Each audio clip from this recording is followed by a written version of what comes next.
দেখো কি গাছ আজকে রথের দিনে বসাচ্ছি, তোমরা শুধু দেখে নাও এবং অবশ্যই চিনলে পরে আমাকে কিন্তু জানাও।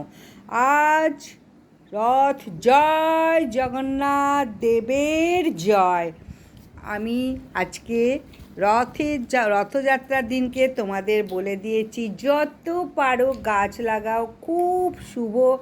আজকের দিনে গাছ লাগালে পরে যে কোনো গাছ যত পারো লাগাও, তবে সব থেকে শুভ গাছ হচ্ছে তুলসী গাছ।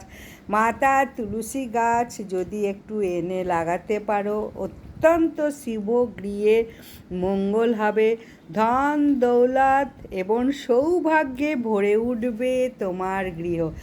আজ আমি দেখো অনলাইন থেকে অর্ডার করলাম এই দুটো গাছ, আমার ছাদ বাগানে বসাবো। গাছটা কি অবশ্যই জানাও। ভিডিওটা ভালো লাগলে লাইক সাবস্ক্রাইব শেয়ার করে